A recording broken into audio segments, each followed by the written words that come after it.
ఓం పతంజలిభ్య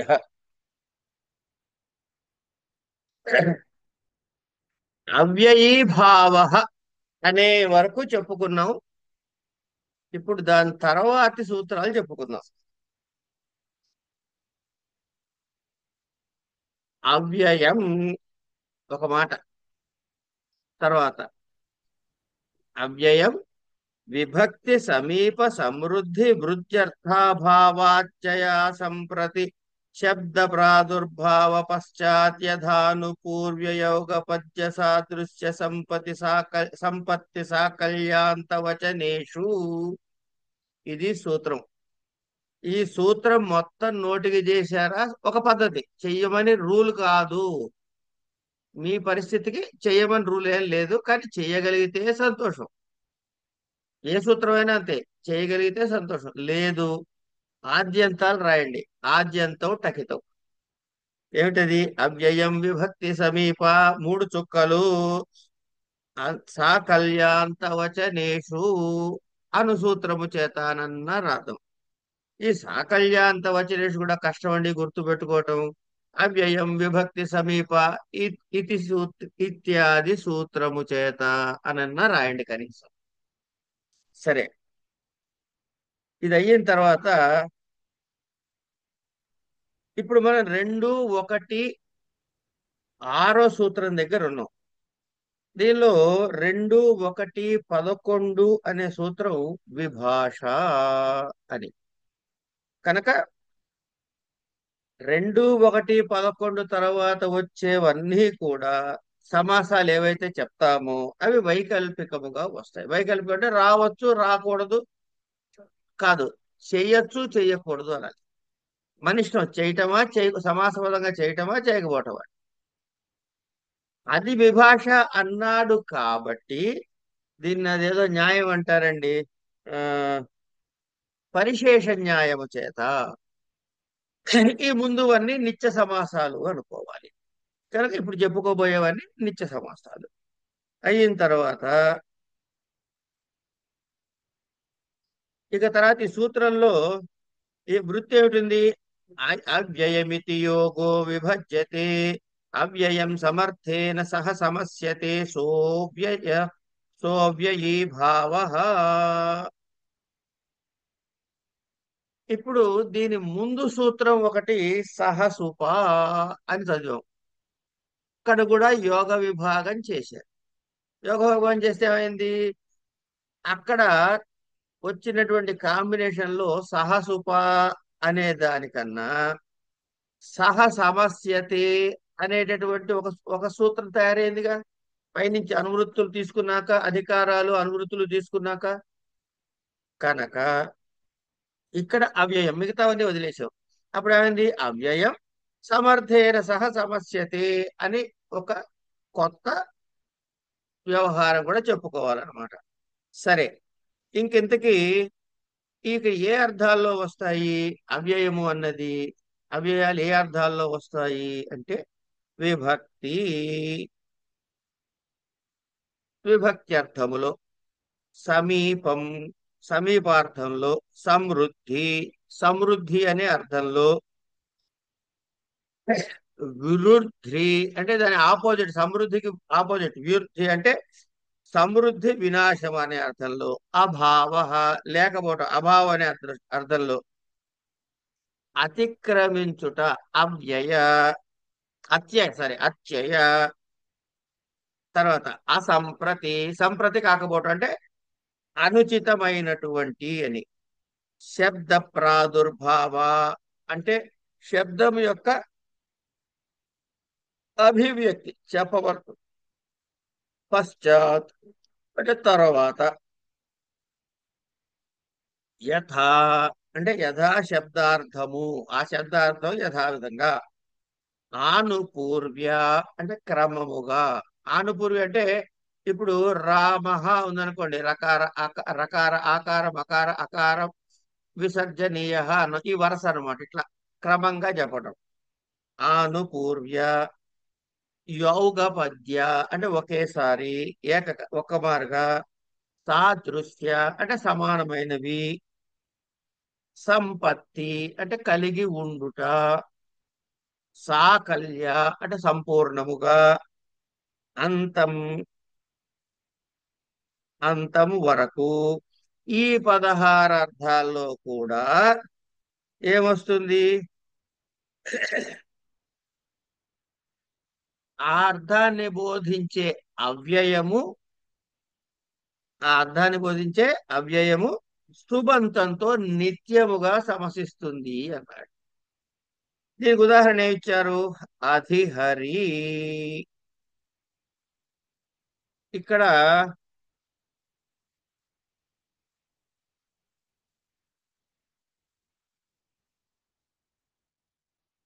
ఉమ్, అధిహరి అనే అర్థం తీసుకుందాం. అధిహరి అన్నప్పుడు ఏమిటైంది?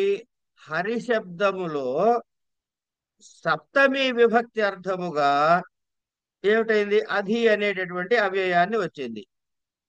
ఇప్పుడు ఇక్కడ మనకి 2, రమ 1, 11 నుంచి ఎవరమ్మా? నమస్కారం అండి. విభాష అమ్మ. నిత్య సమాసం గనక ఇక్కడ ఏం చెప్పాలి? సప్తమి అధికరణార్థములో చెప్పుకుంటున్నాం. హరి ప్లస్ ఏమిటవుతుంది? మన ఫార్మాట్ లో వేసుకున్నట్లయితే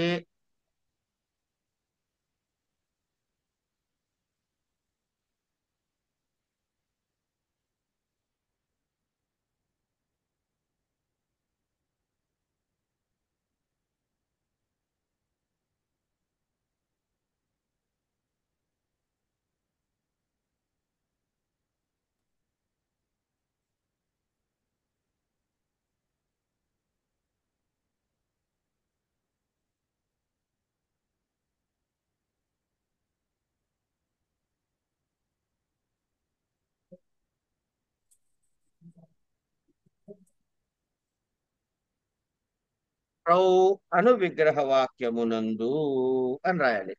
రాసినప్పుడు ఫస్ట్ ఏం రాయాలి? లౌకిక విగ్రహ వాక్యం రాస్తాం. అది హరౌ అను లౌకిక విగ్రహ వాక్యమునందు. తర్వాత ట్రాన్స్లేషన్ ఇంటూ అదర్ లాంగ్వేజ్, వేరే భాషలోకి మార్చుడి. ఏ భాషలోకి అండి? మాకు హిందీ, తమిళం, కన్నడం, మలయాళం ఇవేవద్దండి, వ్యాకరణ భాషలోకి మార్చండి అన్న. అంటే ఎట్లా మారుస్తున్నాము? ఇక్కడ వచ్చేటటువంటి అవ్యయటి అధి అనేది తీసుకుంటున్నాం మనం. అధి అనే ఉపసర్గ వస్తుంది కాబట్టి హరి ప్లస్ సప్తమి, సప్తమి యొక్క విభక్తి ప్రత్యయం ఏమిటి? ని. నీ యో సుప్పు కదా, కనుక నీ తీసుకోండి. ఎందుకంటే హరి అనేది ఏకవచనం కాబట్టి.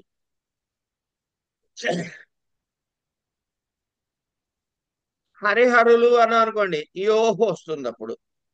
సరే, అట్లా అనే అలౌకిక విగ్రహ వాక్యమునందు ఏ సూత్రం పెడుతున్నాం ఇక్కడ? వ్యయం విభక్తి సమీప విభక్తి సమీప సమృద్ధి వృద్ధర్థాభావ ఆ సూత్రం చెప్తాం. మొదలము చేత అవ్యయీభావ సమాసము చేయగా తర్వాత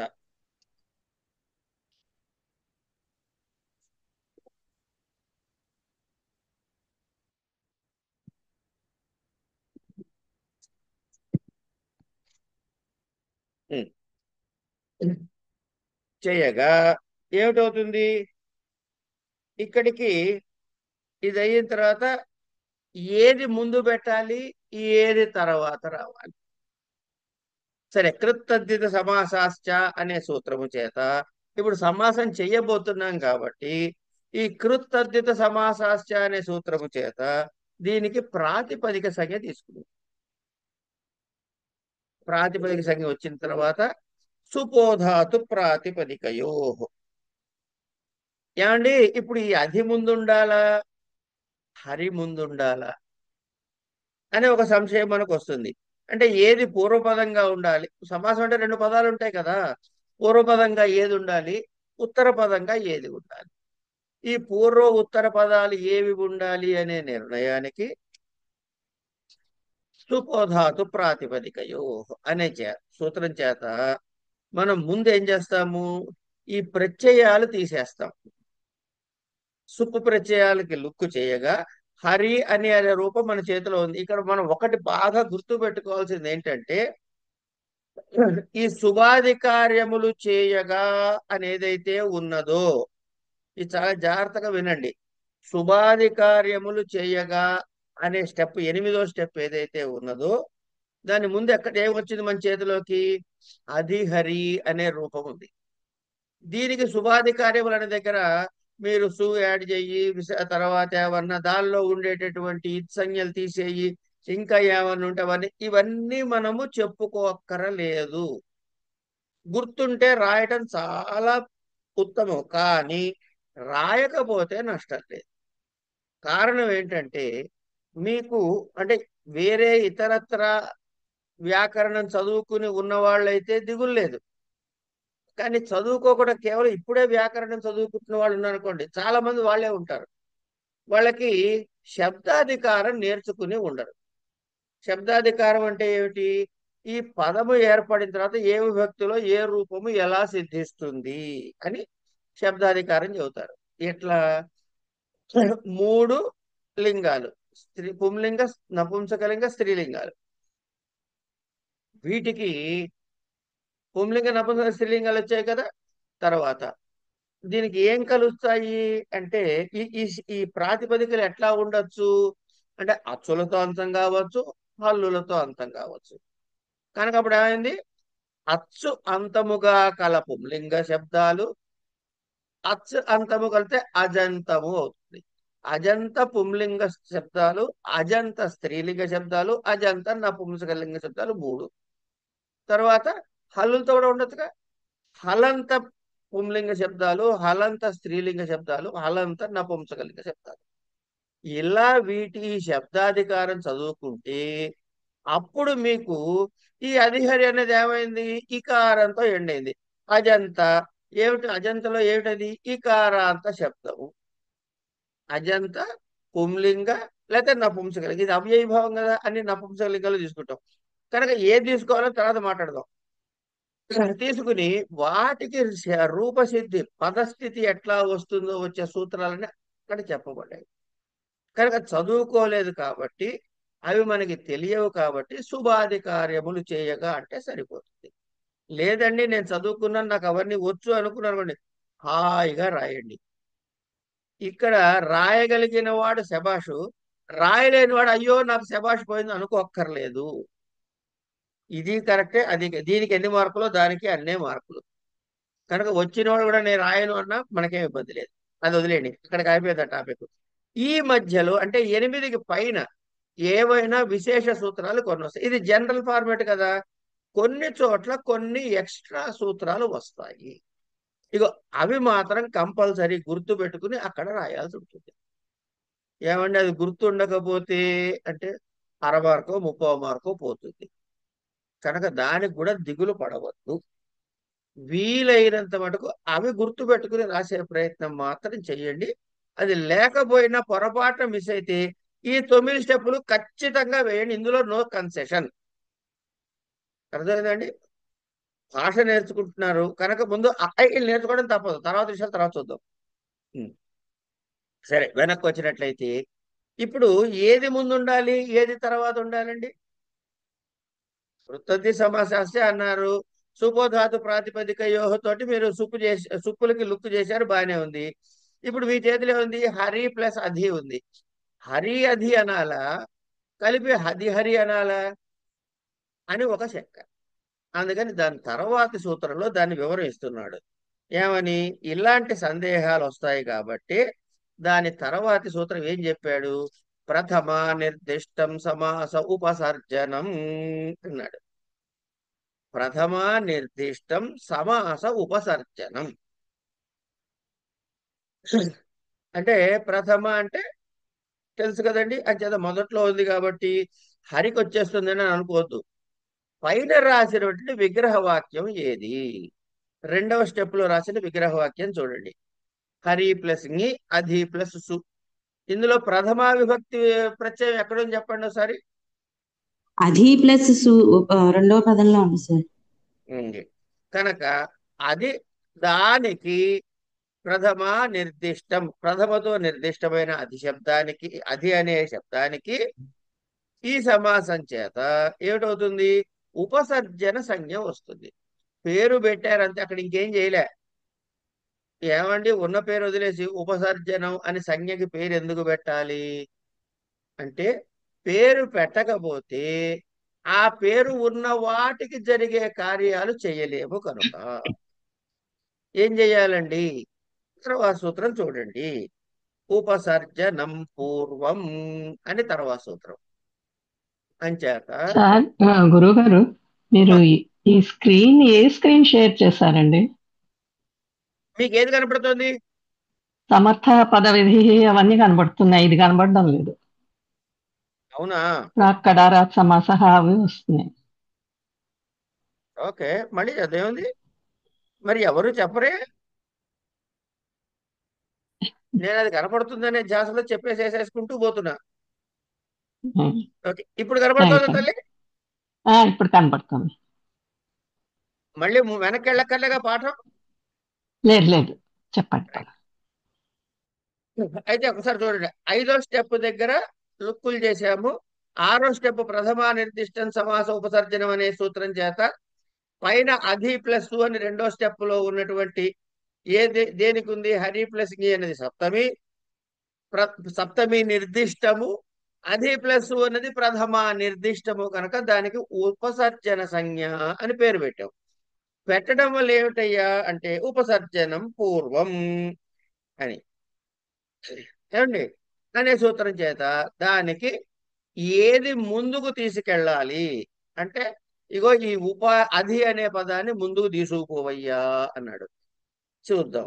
ఇప్పుడు ప్రథమ నిర్దిష్టం సమాస ఉపసర్జనం అనే సూత్రము మీకు ఈ అవ్యయీభావ అవ్యయం విభక్తి సమీప తర్వాతి సూత్రంగా ఉంటుంది మీ పుస్తకంలో.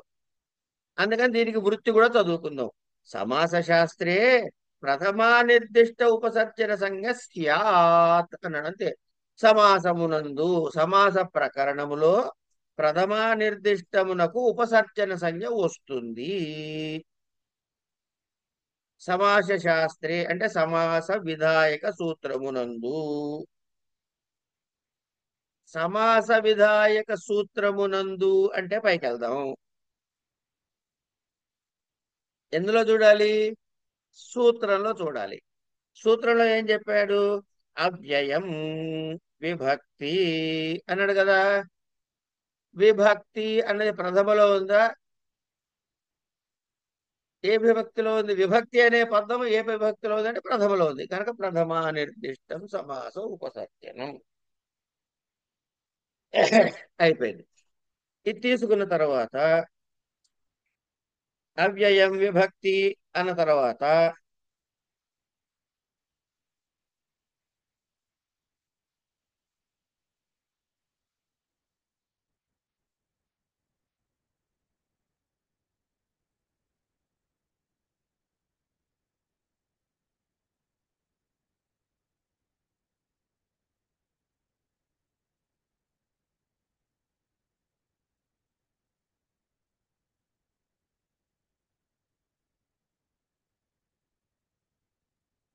ఇప్పుడు మన సూత్రం ఏదుంది?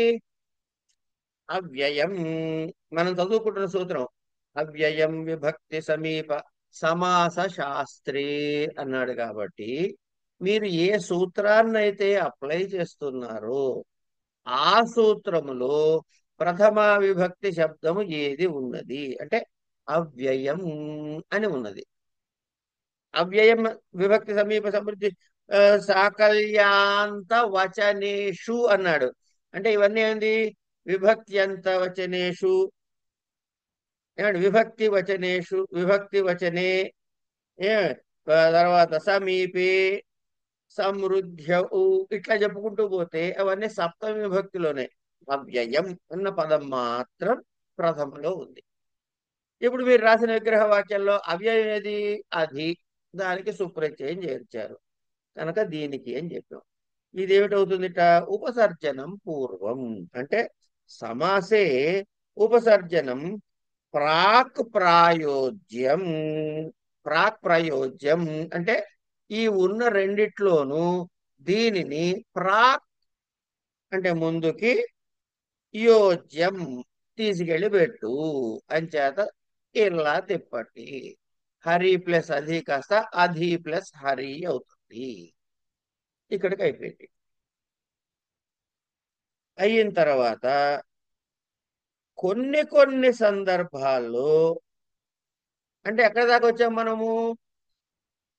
ఈ ఉపసర్జనం పూర్వం అని ఎప్పుడు చెప్పగలుగుతారు? దానికి ఉపసర్జన సంఖ్య ఉండాలి. కనుక మీకు ఏ సూత్రం ఏదైనా సరే ఈ ప్రథమా నిర్దిష్టం అనేటటువంటి దాంతో ఉపసర్జన సంఖ్య వరకు తేవాల్సిందే. తెచ్చిన తర్వాత ఈ ఉపసర్జనం పూర్వం అనే సూత్రం వస్తుందా రాదా? వస్తుంది. చెప్పారుగా ఇప్పుడే సూత్రం, మీరు ఎందుకు రాదు? శుభ్రంగా వస్తుంది అని ఎక్కడంటారు అని తర్వాత చెబుతున్నాడు ఒక మాట. ఏమిటది? ఏక విభక్తి చా పూర్వ నిపాతే అన్నాడు. విగ్రహే, విగ్రహ అంటే ఎక్కడ? హరి ప్లస్ ని అధి ప్లస్ సు దగ్గర. విగ్రహే నియత విభక్తికం, యత్ నియత విభక్తికం తదుపసర్జన సంజ్ఞం స్యాత్ నతు తస్య పూర్వ నిపాత. అది ఉపసర్జన సంజ్ఞ వరకు వచ్చి తీరుతుంది. విగ్రహంలో నియత విభక్తికం తదుపసర్జనం స్యాత్ నతు తస్య పూర్వ నిపాత. ఏది? ఏక విభక్తి చా పూర్వ నిపాతే అన్న దగ్గర. అంటే ఈ ప్రథమా నిర్దిష్టం సమాస ఉపసర్జనం అనే సూత్రం నుంచి ఉపసర్జన సంఖ్య ఇక్కడ తెచ్చుకుంటే అప్పుడు ఏమవుతుంది? ఏక విభక్తి చా పూర్వ నిపాతే ఉపసర్జనం అని చదువుకున్నట్లయితే ప్రథమా విభక్తి చేత నిర్దిష్టమైన దానికి ఉపసర్జన సంజ్ఞ విధించబడింది. ఈ సూత్రం చేత ఏమవుతుందిట? విగ్రహ వాక్యములో నియతముగా ఒక విభక్తి ప్రత్యయముతో ఉండే పదానికి, నియతముగా ఒక విభక్తితో ఉండే పదానికి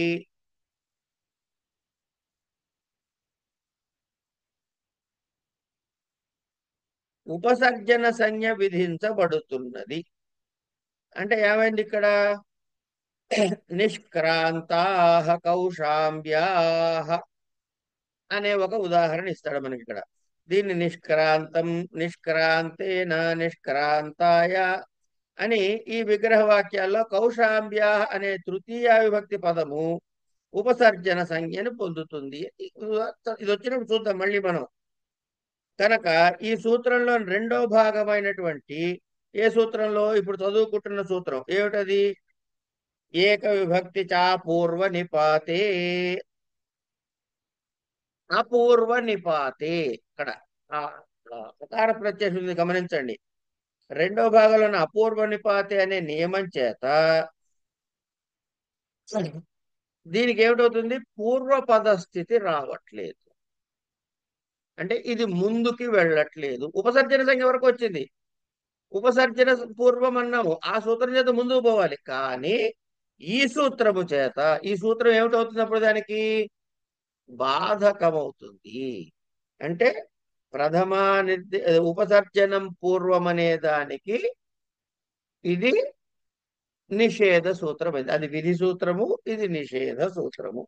ఈ నిష్క్రాంత కౌశంబ్య తర్వాత చూద్దాం కాసేపు ఉండి. ఇట్లా పూర్వస్థితి రాదు. అంచేత ఏమైంది?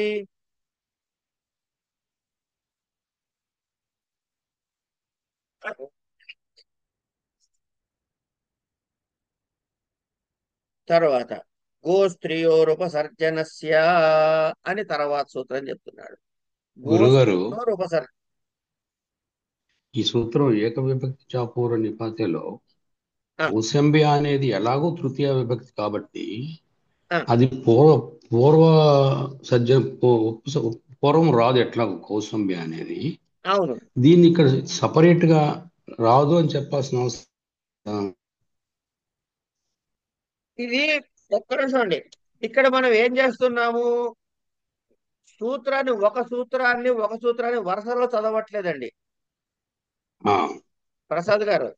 ఇప్పుడు సార్. మీరు అష్టాధ్యాయి క్రమంలో చదివారనుకోండి, ఆ, ఇలా ఎందుకు చెప్పాల్సి వచ్చిందో మీకు అక్కడ గ్యారంటీగా తెలుస్తుంది. Okay sir. ఎందుకంటే ఒక కంటిన్యూటీ ఆఫ్ దీనిలో కాబట్టి ఇగో ఆ పైన అలా చెప్పాడు కాబట్టి కింద ఇలా చెప్తున్నాడు అనే విషయం తెలుస్తుంది. Okay, okay, right sir. ఇక్కడ మనకి ఈ ఆర్డర్ లో చదువుకుంటున్నాం కాబట్టి దీని పూర్వాపరాలు మళ్ళీ మనం ఆ సూత్రాలు తీసి చదివితే గానీ మీకు, అంటే మీరు ఎక్కడికి పోవాలి అప్పుడు, ఇక్కడ 1, 2, 44 నుంచి ముందు 40 దగ్గర నుంచి ఏం చెప్పాడు, 44 తర్వాత ఏం చెప్పాడు చూస్తే గానీ మీకు తెలియదు. Okay sir. కనుక యథాతథంగానే గ్రహిస్తే ప్రస్తుతానికి మన కోర్సుకి వరకు, మిగతా విధంగా కాదు, మామూలుగా ఒకవేళ కేవలం సిద్ధాంత కౌముది సమాస ప్రకరణాన్ని అధ్యయనం చేసేలా చదివితే మాత్రం అవన్నీ ఒకసారి వెళ్ళి చెప్పుకురావడం తప్పు లేదు, సమగ్రత కోసం. కానీ ఇప్పుడు మనం ప్రతి సూత్రం దగ్గర ట్రావెల్ చేసాం అనుకోండి, మీకు సిలబస్ కాదు, కన్ఫ్యూజన్ పెరుగుతుంది, బికాస్ స్ట్రక్చర్డ్ గా చదువుకోవట్లేదు కాబట్టి. Okay sir, thank you sir. Right. కనుక ఉపసర్జన సంజ్ఞ వరకు వస్తాడు కానీ ముందుకు తీసుకుపోవడం జరగదు అని.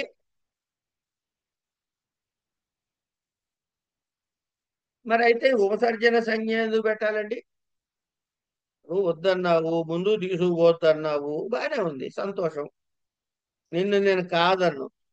కానీ మరి ముందుకు తీసుకుపోవద్దన్న వాడివి దీనికి ఉపసర్జన సంజ్ఞ మాత్రం ఎందుకు ఇచ్చావయ్యా? ఇగో ఇప్పుడు చూడండి ఒకసారి మన ప్రసాద్ గారు, ఏక విభక్తి చా పూర్వ నిపాతే 1, 2, 44 సూత్ర సంఖ్య. Yes sir. 45, 46, 47 3 సూత్రాలు వదిలేశారు. అవును, 48 వచ్చింది. 45 గో స్త్రీ ఉపసర్జనస్య అన్నాడు. ఆ కంటిన్యూటీలోతో మిగతా క్లారిఫికేషన్ వస్తుంది. ఓకే. Okay sir. ఉపసర్జనం యో గోశబ్ద స్త్రీ ప్రత్యయాంతంచ తదంతస్య చ ప్రాతిపదికస్య హ్రస్వః స్యాత్ అవ్యయీభావశ్చేత్యవ్యయత్వం. గోస్త్రియోరుపసర్జనం. ఉపసర్జనం యో గోశబ్ద స్త్రీ, గోస్త్రియో అన్నాడు కదా, గోశబ్ద స్త్రీ ప్రత్యయాంతం చ తదంతస్య చ ప్రాతిపదికస్య హ్రస్వః స్యాత్ అవ్యయీభావశ్చేతి అవ్యయత్వం అని. అంటే స్త్రీ ప్రత్యయాంత శబ్దాలకి గోశబ్దానికి ఉపసర్జన సంజ్ఞ పొందినప్పుడు ఈ, అంటే ఇప్పుడు చెప్తున్నాడు ముందుకు తీసుకెళ్ళటే కదా, పూర్వం ఉపసర్జనం పూర్వం అనే సూత్రం చేయకపోతే ఈ ఉపసర్జన సంజ్ఞ యొక్క లాభం ఏమిటి, పర్పస్ ఏమిటి అంటే, నాయన అలా చేసినప్పుడు ఆ శబ్దము గనక ఓ శబ్దము గాని స్త్రీ ప్రత్యయాంత శబ్దము గాని అయితే దాని అంతమునకు అంటే చివరికి ఆ ప్రాతిపదిక చివరిలో గనక దీర్ఘం ఉన్నట్లయితే ఉంటుంది, అది హ్రస్వం అవుతుంది, అందుకని చెయ్యాలి అని అని ఆ సంజ్ఞ తెచ్చుకోవాలి అని చెప్పాడు అన్నమాట ఇక్కడ. అవ్యయీభావ సమాసం ఉంది కాబట్టి అవ్యయత్వం వస్తుంది, అవ్యయ శబ్దత్వం వస్తూనే వస్తుంది. కనుక ఏమైంది, ఇప్పుడు దీర్ఘాంతమైన ప్రాతిపదిక అయితే హ్రస్వం అవుతుంది. ఎట్లా? చిత్ర గావో యస్య అనే ఒక విగ్రహ వాక్యాన్ని ఉదాహరణగా ఇచ్చాడు. చిత్ర గావో యస్య అనే ఈ విగ్రహ వాక్యం నుంచి ఏమండి, ఇక్కడ చూడండి అక్కడికి మళ్ళీ ఎక్కడికి వెళ్తున్నాడు, ఉదాహరణలో మనం చూస్తే అనేక అన్య పదార్థే అని 2, 2, 24 సూత్రం చేత బహువ్రీహి సమాసం చేస్తున్నప్పుడు ఏమిటవుతుందిట, గోశబ్దమునకు ఉపసర్గ సంజ్ఞ వస్తుంది, గో అయింది. గో ఉంది కదా అక్కడ, ఆ గో అనే ఉపసర్జన సంజ్ఞ వచ్చిన గో శబ్దానికి ఈ సూత్రం ప్రకారం చేతి అవుతుంది, ఈ గో అనేలో ఉన్న ఓకారం హ్రస్వం అయితే గో అవుతుంది. అప్పుడు ఉకారంగా అది ఏమవుతుంది, ఉకారంగా పరిణమించి ఏమవుతుంది, గు అవుతుంది. పైన ఏ శబ్దాలు ఇవి, చిత్రగావో అన్నాం కదా, ఆ చిత్రగావో కాస్త చిత్రగు అనేటటువంటి ప్రాతిపదిక వస్తుంది. ఇంకా తర్వాత అతికట్వహ ఇట్లాంటి కొన్ని ఉదాహరణలు మనకి తర్వాత ఇస్తాడు.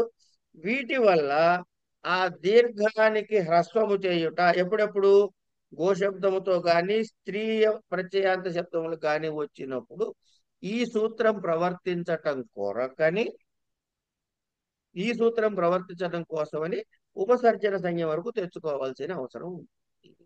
అక్కడికి అయిపోయింది. ఇక్కడ గోశబ్దం స్త్రీ పరిచయాన్ని శబ్దం లేదనుకోండి, వచ్చింది వదిలేసాం అక్కడికి. అంచేత రూల్ ప్రకారం వచ్చింది, అది దాంతో ఏం వేరే ప్రత్యేకమైన పర్పస్ లేదు, ఉంచేసాం అట్లా. దీనికి ఏమంటారంటే సూత్రం ఉందండి, ఇది గుర్తు రావట్లే.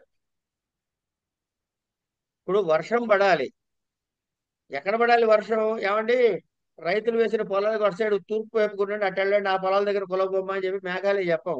మేఘాలు వస్తే వర్షించి వెళ్ళిపోతాయి. అది కొండల మీద పడతాయా పొలాల్లో పడతాయా దానికి సంబంధం లేదు. అది వర్షం వచ్చి మేఘం వచ్చిందంటే వర్షించుట, దాని లక్షణం అంతే, దాని ప్రవృత్తి అది. ఏమండి, పర్జన్య ప్రవృత్తి అంటారు. అట్లా ఇది వచ్చింది, ఉపసర్జన సంఖ్య వచ్చింది. అక్కడ ఒకవేళ ఇలాంటి గో శబ్దము స్త్రీ పరిచయాంత శబ్దం ఉంటే ఇది ఆపరేట్ అవుతుంది, లేకపోతే ఇది ఆపరేట్ కాదు.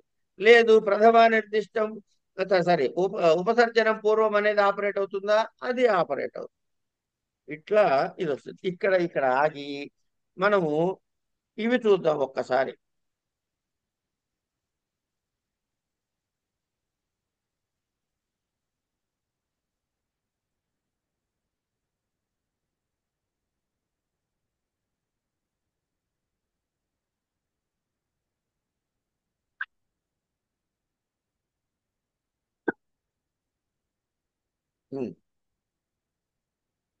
వ్యయీభావస్య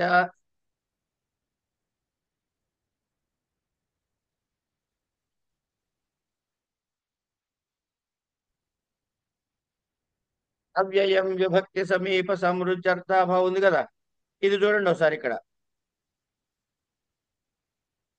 ఈ అర్థాలలో అవ్యయం విభక్తి సమీప ఇత్యర్థాలలో ఏమేమి అర్థాల్లో వస్తాయి? విభక్తి, సమీప,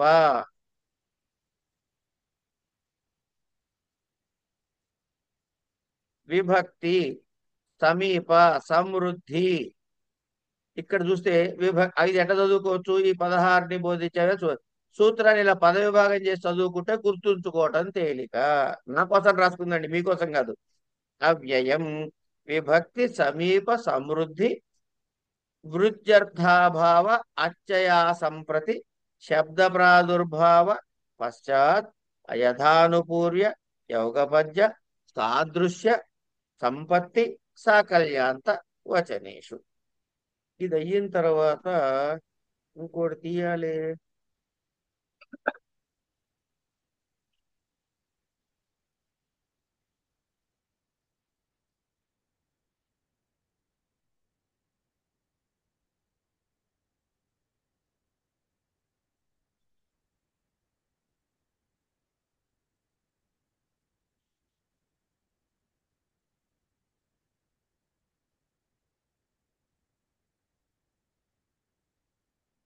ఇప్పుడు ఇది చూడండి.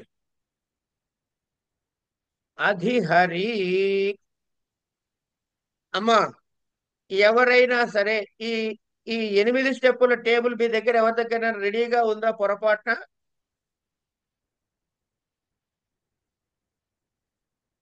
మీరు పెట్టిందే ఉంది సార్, అంతే సార్. ఎక్కడుంది? మీరు మొన్న పెట్టారు సార్ గ్రూప్ లో, అది ఫస్ట్ అది వీడియోలో పెట్టారు సరేనా? సార్. అది సరేనమ్మా, అది తీసి చేతిలో పట్టుకోగల, అది చూపిస్తే కష్టం అవుతుంది. ఉంది రెండు సార్, నా దగ్గర ఉంది సార్.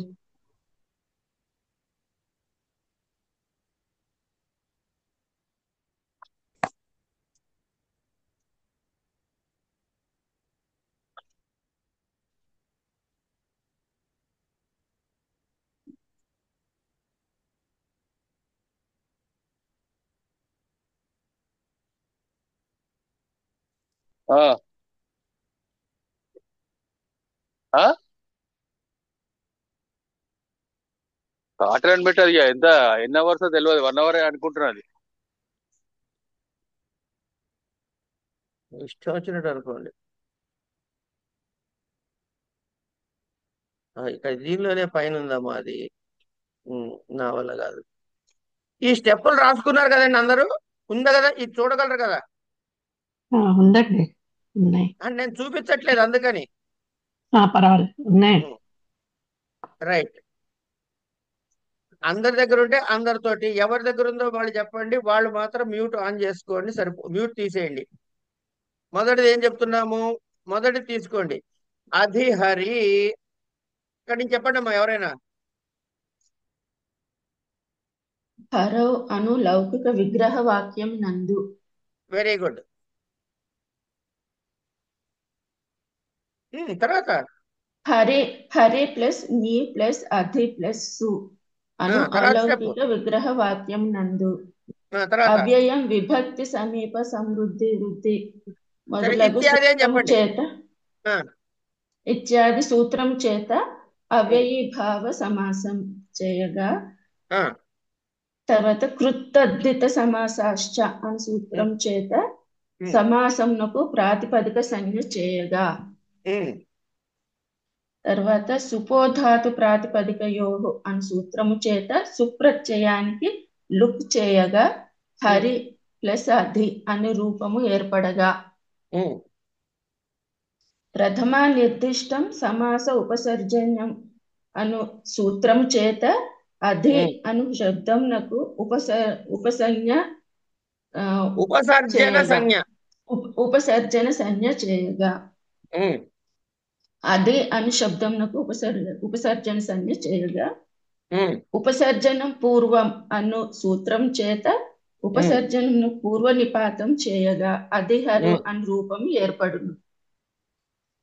శుభాది కార్యములు చేయగా అధిహరి అను రూపము ఏర్పడును. అయిపోయింది. నెక్స్ట్ ఇంకెవరి దగ్గర ఉందమ్మా ఆ స్టెప్పులు ఉన్నది, ఎవరి దగ్గర ఉంది ఇంకా? నా దగ్గర ఉంది సార్. చదవండి. ఉపకృష్ణం చెప్పండి. ఇప్పుడు ఈ టేబుల్ చూస్తూ ఉపకృష్ణం చెప్తున్నాను సార్. అనే కదా అంది. Okay sir.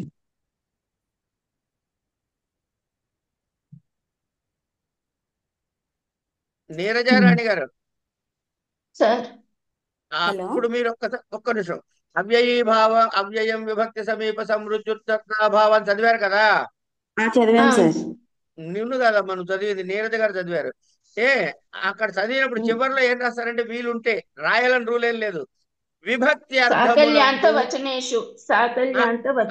వచనేషు అనే సూత్రము చేత, ఇది విభక్తి కోసం చెప్తున్నాం కదా, విభక్తి అనే అర్థమునందు అని ముందు పెట్టేస్తే సరిపోతుంది. వీలైతే అది పెట్టకపోవాలని రూల్ లేదు, మిగతా సూత్రాలకు ఎక్కర్లేదు. ఇక్కడ 16 ఉన్నాయి కాబట్టి అది కూడా రాస్తే ఎడిషనల్ ఇన్ఫర్మేషన్ గా ఉంటుంది. రైట్, చెప్పమ్మా భాగ్యలక్ష్మి. చెప్తున్నాను సార్. ఈ లోపల ఇంకా ఎవరైనా సరే టేబుల్ వెతికి పట్టుకునే ప్రయత్నం రెడీ చేసి పెట్టుకోండి, తర్వాత చెప్పాలి. ఉపకృష్ణం దీనిలో కాదు, అక్కడ ఏముంది, టేబుల్లో ఏముంది? కృష్ణస్య సమీపం అను లౌకిక ఏముంది, మొదటి వాక్యం ఏముంది? ఉపకృష్ణం అను వాక్యంలో అక్కడ ఏముంది? ఉపకృష్ణం అనే వాక్యం అని ఉందా, ప్రయోగం ఉందా? సమాస కార్యము అని తెలపమన్నారు సార్. ఉపకృష్ణం అను ప్రయోగంలో ఓకే సార్. కృష్ణస్య సమీపం అను లౌకిక విగ్రహ వాక్యం నందు కృష్ణాన్యస్ ఉపసు అను అలౌకిక విగ్రహ వాక్యం నందు అవ్యయం విభక్తి సమీప సాకల్యాంత వచనేషు అనే మొదలగు సూత్రం చేత అవ్యయీభావ సమాసము చేయగా, సమీపార్థములో అని మాట రాయండి ఎక్స్ట్రా. Okay sir. చెప్పండి. సమీపార్థములో అవ్యయీభావ సమాసము చేయగా కృత్తద్ధిత సమాసాశ్చ అను సూత్రము చేత సమాసమునకు ప్రాతిపదిక సంజ్ఞ చేయగా, సుపోధాతు ప్రాతిపదికయో అను సూత్రం చేత సుప్రత్యయమునకు లుక్కు చేయగా,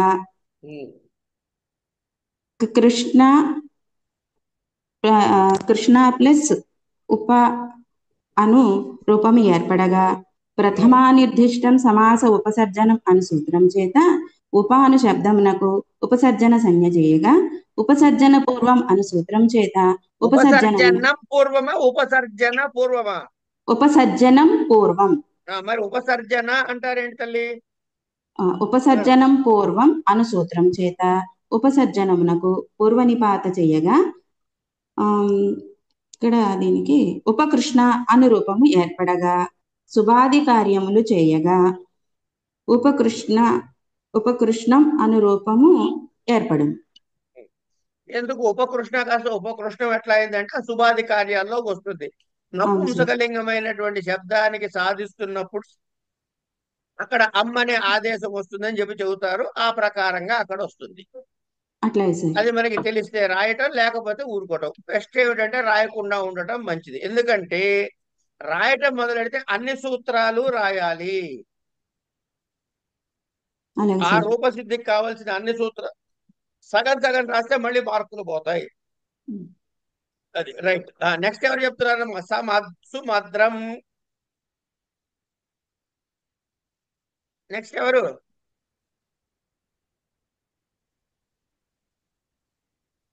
ఏమండి? నేను చెప్తున్నా సార్, నేను ట్రై చేయనా? చెప్పండి చెప్పండి, ఎవరైనా సరే నెక్స్ట్ రెడీ అయిపోండి. ఇంకోళ్ళు శ్యామల గారు సుమద్రం చెప్తున్నారు. దుర్గవధికం అనేటటువంటి దానికి ఎవరైనా రెడీ అయిపోయి ఉండండి. నెక్స్ట్ సుమద్రం విగ్రహవాక్యం. మీ దగ్గర కాదు, మీ దగ్గర ఉన్న టేబుల్ ని చూసి చదవండి. టేబుల్లో హరవ్ అని లౌకిక విగ్రహవాక్యం నందు అని ఉంది. అంటే ఇప్పుడు సుమద్రం అని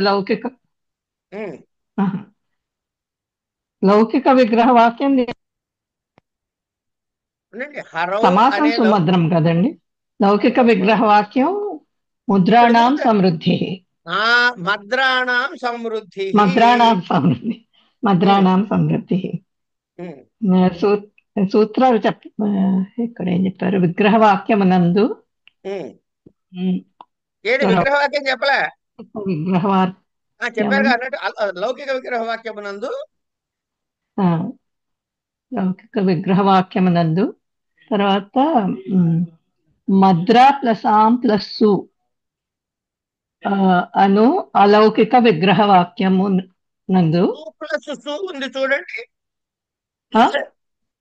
మద్ర ప్లస్ ఆం సు ప్లస్ సు ప్లస్ సు అను అలౌకిక విగ్రహవాక్యమునందు అవ్యయం ఆగండి. మద్ర ప్లస్ ఆమ్ ఎందుకు వచ్చింది? అది ఇది కదండి. ఆమ్ అది షష్ఠీ విభక్తిలో మనకి బహువచనంలో వస్తుంది కదా ప్రత్యయం. బహువచనం ఎందుకు వాడారు? నీ వాడకుండా బహువచనం ఎందుకు వాడారు?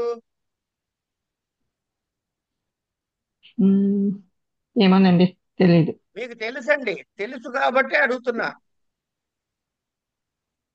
మీకు ఇది ఏంటిది? ఇది ఏ భాషలో రాస్తున్నారు? వ్యాకరణ భాషలో. వ్యాకరణ భాషకి ట్రాన్స్లేట్ చేస్తున్నారు. ఏ భాష నుంచి? సంస్కృతం నుంచి. సంస్కృతంలో ఏముంది పదం దానికి? సమృద్ధి. సుమద్రం.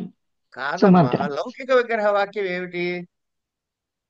లౌకిక విగ్రహవాక్యం ముద్రాణం సమృద్ధి. ముద్రాణం సమృద్ధి.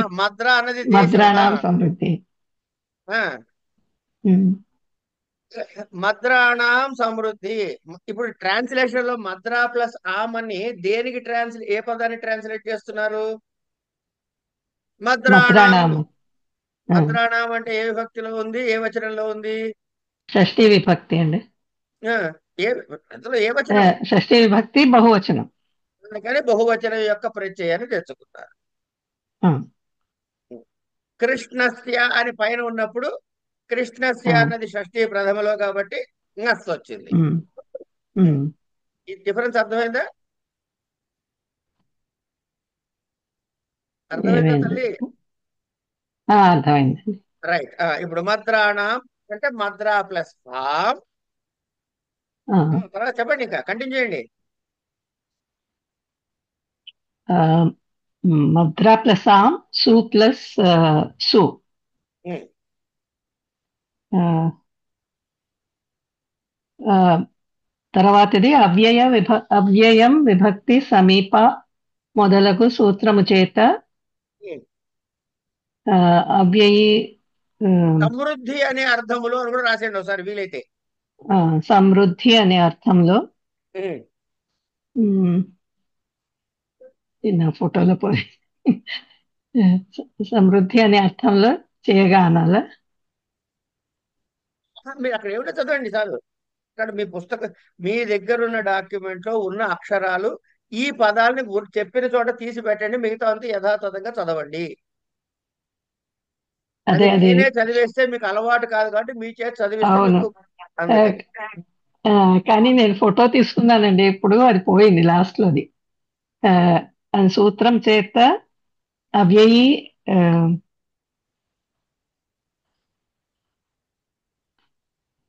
అవ్యయీభావ సమాసం వస్తుంది అలా ఏమనాలండి? ఒక్క నిమిషం అది ఉండండి పోయింది నా అమ్మా. దగ్గర, మీరే చెప్పండి సార్. నేను చెప్పను, నేను చెబితే మీకు ఎందుకు వస్తుంది? చెప్పండి. తర్వాత ఇంకేం లేదు కదండి. ఎందుకు లేదు? మాకైతే మొదటి నుంచి వచ్చేయండి. ఓకే. సుమద్రం. మొదటి నుంచి రండి ఇప్పుడు. సుమద్రం లౌకిక విగ్రహవాక్యం మద్రాణాం సమృద్ధి. లౌకిక విగ్రహ వాక్యం అనే ఉందా అక్కడ మీ లెఫ్ట్ సైడ్ ఉన్న ఫార్మాట్ లో? సుమద్రం అను లౌకిక విగ్రహ వాక్యమునందు. లౌకిక విగ్రహ వాక్యమునందు. శ్యామల గారు నాకు ఒక విషయం చెప్పండి, స్క్రీన్ మీద 2 కనబడుతున్నాయా లేదా మీకు? స్క్రీన్ మీద అండి? ఇప్పుడు కనబడుతోందండి. Right right. ఇప్పుడు చదవండి.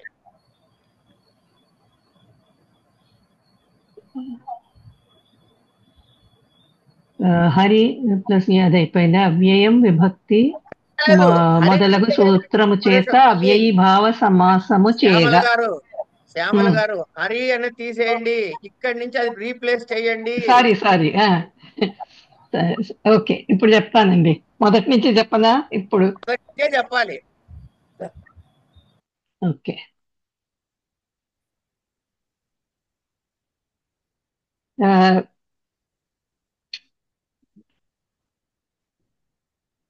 మద్రాణాం సమృద్ధి. మొట్టమొదటి లైన్ ఏమిటి? హరవు అనే లౌకిక విగ్రహవాక్యమందు అని ఉంది ఇక్కడ. అంటే ఇక్కడి నుంచి ఏ పదం తీసుకెళ్ళబెట్టాలి? మొదటి కాలంలో ఉన్న సుమద్రం అని తీసుకెళ్ళి పెట్టండి. సుమద్రం తీసుకెళ్ళనా?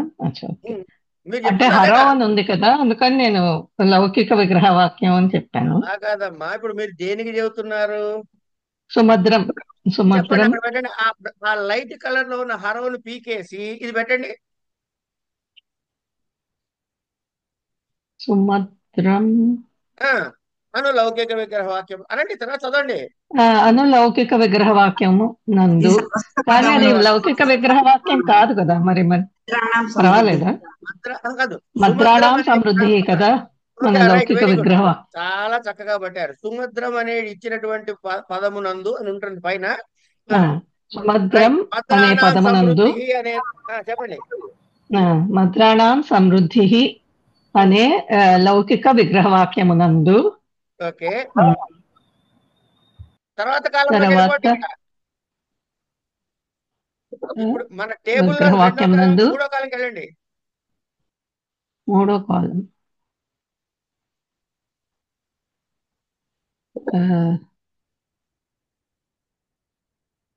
అదే మద్రా ప్లస్ ఆమ్ ప్లస్ సు ప్లస్ సు. అను అవ్యయం అను ఇక్కడ రెండో లైన్ పూర్తి చేయండి అమ్మా. మద్ర ప్లస్ ఆమ్ ప్లస్ సు ప్లస్ సు అను అలౌకిక విగ్రహవాక్యమునందు. Very good. ఇప్పుడు చెప్పండి.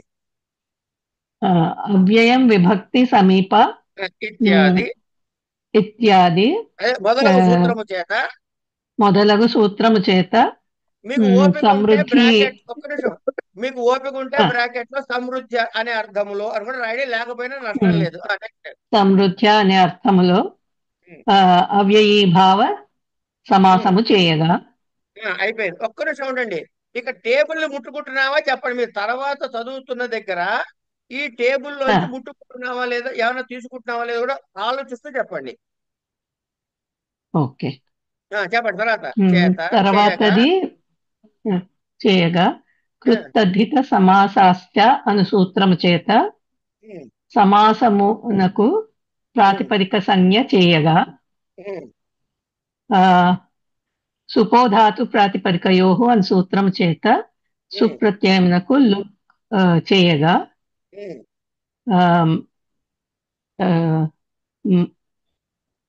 మద్రా ప్లస్ వెరీ గుడ్ అను రూపము ఏర్పడగా.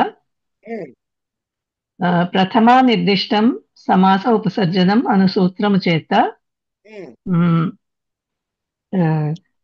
సు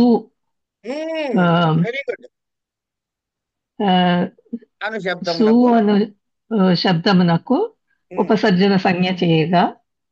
ఉపసర్జనం పూర్వం అను సూత్రము చేత ఉపసర్జనమునకు పూర్వ నిపాతము చేయగా. పూర్వ నిపాత చేయగా ఉందా, పూర్వ నిపాతము చేయగానుందా? పూర్వ నిపాత చేయగా, పూర్వ నిపాత చేయగా. సుమద్ర అను రూపం ఏర్పడగా. సుమద్ర అని విడివిడిగా రాయండి. సుమద్ర అని రూపం ఏర్పడగా. శుభాది కార్యములు చేయగా.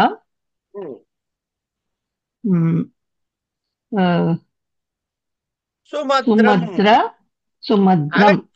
ఆగండి. శుభాది కార్యములు చేయగా వచ్చారా? శుభాది కార్యములు చేశారా? చేశామండి. ఇప్పుడు ఈ మొదటి కాలంలో ఏముంది? మొదటి కాలంలో అదే అధిహరి అని రూపం ఏర్పడినా సుమద్రం అని ఈ సుమద్రం అనే రూపము ఏర్పడును. సుమద్రం అనే రూపము ఏర్పడును. తీసేయండి. నెక్స్ట్ ఇంకోళ్ళు ఎవరు చెబుతున్నారు? నేను చెప్తాను గురువు గారు. మీరు చెప్పండి సార్. గురు శిష్యులు ఇద్దరు సుమద్రం అంటారు ఏంటండి? సముద్రం కదా అది. కాదు, సుమద్రమే. సముద్రం కాదు, సమస్య లేదు. అంతేనా? సుమద్రమా? నేను సముద్రం అని రాసుకున్నాను. లేదు. ఓకే, సరే. నన్ను చెప్పమంటారా? చెప్పండి. నేను అది దుర్గవధికమా లేకపోతే దుర్యవనమా? రెండు చెప్పచ్చు. దుర్గవధికం, దుర్గవధికం, గవ అధికానం. గవాధికానం. ఓకే, నన్ను చెప్పమంటారా? చెప్తాను, ఒక్క క్షణం టైం ఇవ్వండి. ఓకే, మా జాగ్రత్తగా వారు ఎక్కడి నుంచి ఈ టేబుల్లో వీలైతే ఈ టేబుల్లో ఎన్నో కాలం కూడా చెప్పండి. అలాగే. దుర్గవధికం సమాస కార్యము తెలుపుడు. గవధికానాం వృద్ధి అను లౌకిక విగ్రహ వాక్యమునందు గవధిక ప్లస్ ఆమ్ దుర్ ప్లస్ సు అను అలౌకిక విగ్రహ వాక్యమునందు అవ్యయం విభక్తి సమీప మొదలగు సూత్రము చేత వృద్ధి అనే అర్థంలో. వృద్ధి కాదు, వివృద్ధి. వకార యకార వృత్వాలు. అవును, వృద్ధి మూడున్నాయి అందులో. నేను అలాగే అన్నాను, బహుశా నా నాలుక పలకలేదు. పర్లేదండి. వృద్ధి వృద్ధి అనే అర్థములో అవ్యయీభావ సమాసము చేయగా కృత్తద్ధిత సమాసాశ్చ అను సూత్రము చేత సమాసమునకు ప్రాతిపదిక సంజ్ఞ చేయగా సుపోధాతు ప్రాతిపదికయో అను సూత్రము చేత. కొంచెం బ్రేక్ వేస్తా సార్ మీకు. చెప్పండి. ఆ, మొదటి లైన్ లో ఏమో ఈ టేబుల్లో రెండో కాలంలోంచి తెచ్చుకున్నారు. అవును. రెండో లైన్ లో ఏమన్నా ఈ టేబుల్లో మూడో కాలం నుంచి తెచ్చుకున్నారు. అవును. మూడో లైన్ లో ఏమో నాలుగో కాలం నుంచి తెచ్చుకున్నారు. నాలుగో కాలం ఎక్కడుంది? నాలుగో కాలం అవ్యయం విభక్తి సమీస ఓకే. ఇది ఓకే. ఓకే. నుంచి తెచ్చుకున్నారు. అవును. తర్వాత టేబుల్ వదిలేశారు. అవును. ఇంకా చెప్పండి ముందుకి. సుపోధాతు ప్రాతిపదికయోహో అనే సూత్రము చేత ఇక్కడ సుప్పు ప్రత్యయం ఏమిటి? సుప్పు ప్రత్యయం ఆము సు. దుర్ దుర్ ఆము సు పోతాయి. ఆము సు అండి. అవును అవును. ఆము సు మా సుపోధాతు ప్రాతిపదికయోహో అనే సూత్రము చేత సుప్పు ప్రత్యయమైనటువంటి ఆము సు ప్రత్యయాలకు లుక్కు చేయగా గవదిక దుర్ అను రూపము ఏర్పడగా ప్రథమా నిర్దిష్టం సమాస ఉపసర్జనం అను సూత్రము చేత దుర్ అను శబ్దమునకు ఉపసర్జన సంజ్ఞ చేయగా ఉపసర్జనం పూర్వం అను సూత్రము చేత ఉపసర్జనకు పూర్వ నిపాత చేయగా దుర్ గవదిక అను రూపం ఏర్పడగా. ఒక్క నిమిషం సార్. ఈ దుర్ ప్లస్ గవదిక అన్నది విడివిడిగా రాశారు. స్పేస్ ఇచ్చాను. దుర్ స్పేస్ గవదిక. దుర్ స్పేస్ గవదిక అను రూపము ఏర్పడగా శుభాది కార్యములు చేయగా కార్యములు చేయగా ఇప్పుడు టేబుల్లో మొదటి కాలంకి వచ్చేయండి. అదే చేయగా దుర్గవదికం అను రూపం ఏర్పడినది. అయిపోయింది. అంతే. సరిపోయిందిగా? సరిపోయింది సార్. 2 3 4 అందరికి ఏమన్నా క్లారిటీ వచ్చిందా రాలేదా? ఇంకోటి చెప్పండి. నేను చెప్తాను సార్, ట్రై చేస్తాను. చెప్పండి వెంకటలక్ష్మి గారు, చెప్పండి అమ్మా. నిర్మక్షికం. నిర్మక్షికం మక్షికాణాం అభావః అను లౌకిక విగ్రహ వాక్యమునందు మక్షిక ప్లస్ ఆం ప్లస్ నిర్ప్లస్సు అను అలౌకిక విగ్రహ వాక్యమునందు అవ్యయం విభక్తి సమీప మొదటి సూత్రము చేత సమీప అని విసర్గ పెట్టద్దు, ఎందుకంటే సూత్రంలో విసర్గ లేదు. సమీప మొదలగు సూత్రము చేత అవ్యయీభావ సమాసంలో ఆం ప్లస్సు అనే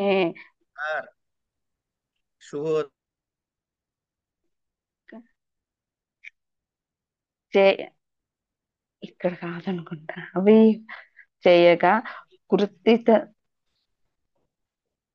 సార్ చెప్పానండి, చెప్పమ్మా. కృత్తిత సమాసచ్చ అనే సూత్రము చేత సమాసములకు ప్రాతిపదిక సంజ్ఞ చేయగా సుపోతాతు ప్రాతిపదికయోహో అను సూత్రం చేత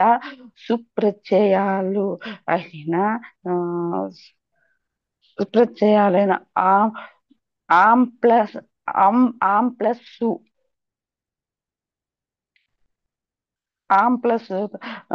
అనే ప్రత్యయమునకు లుక్ ప్రత్యయము చేయగా ఏమవుతుందంటే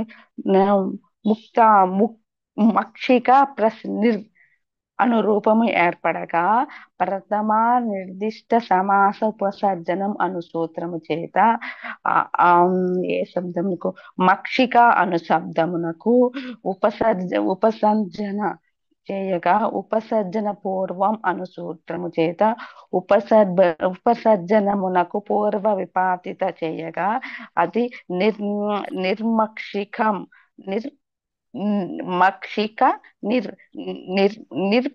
స్పేస్ మక్షిక అను రూపము ఏర్పడగా శుభాధికారముల చేత చేయగా అది నిర్మక్షికం అను రూపము ఏర్పడును.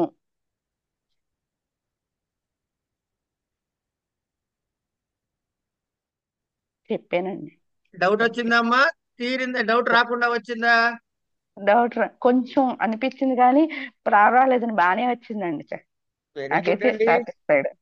వెరీ గుడ్ అండి థ్యాంక్ సార్. యూ అండి.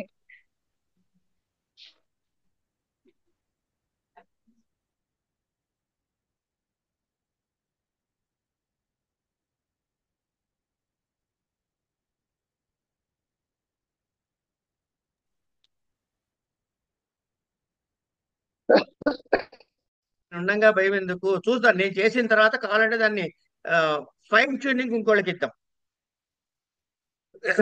సరే చేస్తాను, నేను చేస్తాలేండి. రైట్.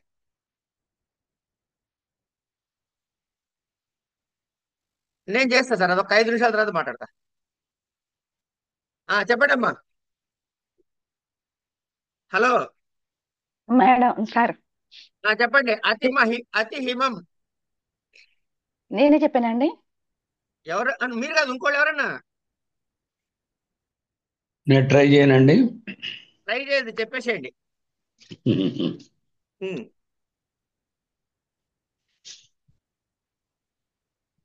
హిమస్య అత్యయః అను లౌకిక విగ్రహవాక్యం నందు హిమ ప్లస్ ఒక పని చేయండి ప్రసాద్ గారు, సార్ ఒక పని చేయండి. సార్ ఈ ఒకటికి పైన ఇంకొక మాట రాయండి. ప్రతి హిమం అని ఇచ్చినటువంటి ఉదాహరణలో రాయండి ఒకసారి. అతి హిమం అని ఇచ్చిన ఉదాహరణలో ఇక కంటిన్యూ చేయండి. హిమస్య అత్యయః అను లౌకిక విగ్రహవాక్యం నందు హిమ ప్లస్ డస్ ప్లస్ అతి అను అలౌకిక విగ్రహవాక్యం నందు అతి ప్లస్ సు ఎవరికి అతి ప్లస్ అతి plus Hima plus does plus అతి ప్లస్ సు అను అలౌకిక విగ్రహవాక్యం నందు ఇప్పుడు చెప్పండి పూర్తయిన తర్వాత మాట్లాడతా. నశించకపోవటం, అతిహిమం నశించకపోవటం అనే అర్థంలో అతిహిమం అని సమాసం అవుతుంది. అవన్నీ వద్దు, సమాసం చేయగా అంటే అదే అక్కడ ఏది ఉంటే చెప్పండి చాలు.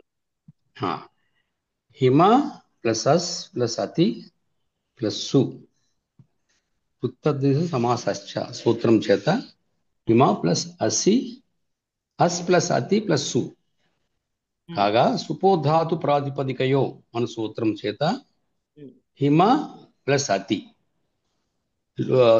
సుప్పులు లుక్కు కాగా హిమ ప్లస్ అతి కాగా ప్రథమా నిర్దిష్టం సమాసోపసర్జనం సూత్రంతో హిమ ప్లస్ అతి లో అతి ఉపసర్జనం కాగా ఉపసర్జనం పూర్వం చేయగా అతిహిమం అతిహిమ ఉపసర్జనం పూర్వం చేయగా నాకు అర్థం కాలేదు, ఒకసారి మళ్ళీ చెప్పండి. హిమ ప్లస్ అతి ప్రథమా నిర్దిష్టం సమాస ఉపసర్జనం చేసినప్పుడు నాకు ఎక్స్ప్లెయిన్ చేద్దాం, అక్కడ ఉన్న వాక్యం చదవండి చాలు. ప్రథమా నిర్దిష్టం సమాసం ఉపసర్జనం అను సూత్రం చేత అతి అతి అను శబ్దమునకు ఉపసర్జన సంజ్ఞ చేయగా అతిహిం ఉపసర్జన చేయగా తర్వాత నెక్స్ట్ ఉపసర్జనం పూర్వం సూత్రం చేత ఉపసర్జనమునకు పూర్వ నిపాత చేయగా అతిహిం అవగా అతిహిమ అది అతిహిమాన్ రూపం ఏర్పడగా శుభాది కార్యములు చేయగా ఇప్పుడు మొదటి కాలంలో మాట రాసేయండి అక్కడ అతిహిమం రూపం ఏర్పడుతుంది. అర్థమైంది కదా? ఇది అర్థమైంది సార్. ఏమండి ఇది అందరికీ ఇలాగే అర్థమైందా, వేరేలా అర్థమైందా?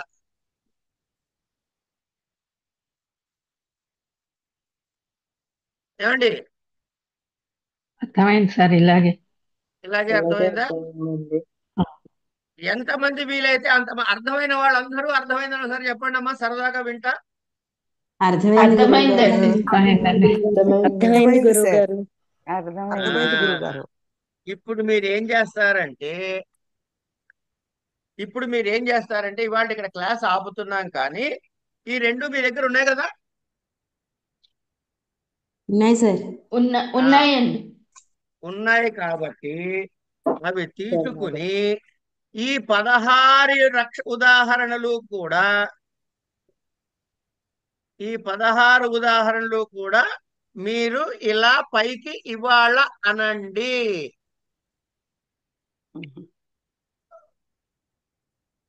ఇవాళ ఈ 16 లాగా మీరు అన్ని అనండి, నోటితో అనుకోండి ఇవాళ. అలాగేనండి. అంటే హోంవర్క్ సార్. ఆ టేబుల్ షేర్ చేస్తారండి? చెయ్యాలా అండి? చెయ్యాలండి. సరే చేద్దామండి.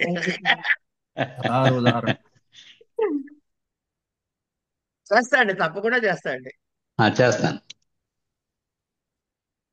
మీ ఎవరి దగ్గర ఉందండి టేబుల్? ఆల్రెడీ పంపించానా? లేదండి. నేను రాసుకున్నాను సార్, మీరు చెప్పింది రాసుకున్నాను. లేదు సార్. ఇప్పుడే పంపిస్తా, పెద్ద విషయం. నా దగ్గర ఉన్న ఏది నా ఆస్తి కాదండి. నాకు ఎవరో మహానుభావులు ఇట్లా చేసుకుంటే బాగుంటుందంటే నేను తయారు చేసుకున్నాను. నేను పరీక్ష రాసినప్పుడు తయారు చేసుకున్నాను, నాకు ఉపయోగపడింది. మీకు పంపించేస్తే మీకు ఉపయోగపడితే సంతోషం, మీరు కొత్తగా తయారు చేస్తే నాకేం అభ్యంతరం లే. నేను చూచి కాపీ మాస్టర్ని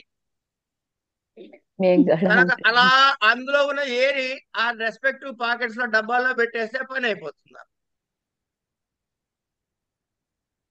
ఓకే, థ్యాంక్ యూ.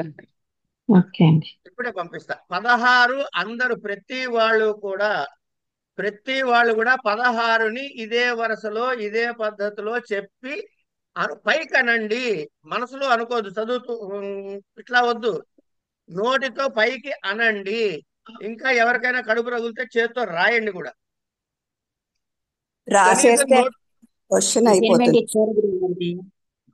అందుకని అది మీకు ఎట్లా వీలైతే అట్లా చేయండి. నాకు నోటితో పైకి మీరు గట్టిగా 16టికి అనండి చాలు. I am happy. ఓకేనండి? Okay sir. Okay. Thank you.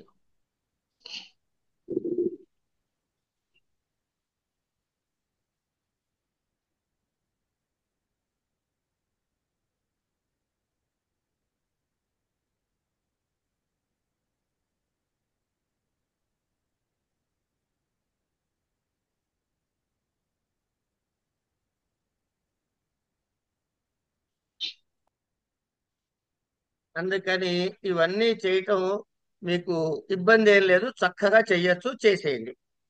మిగతాది రేపు చూద్దాం, ఇవాళకి ఇక్కడ ఆపుతా.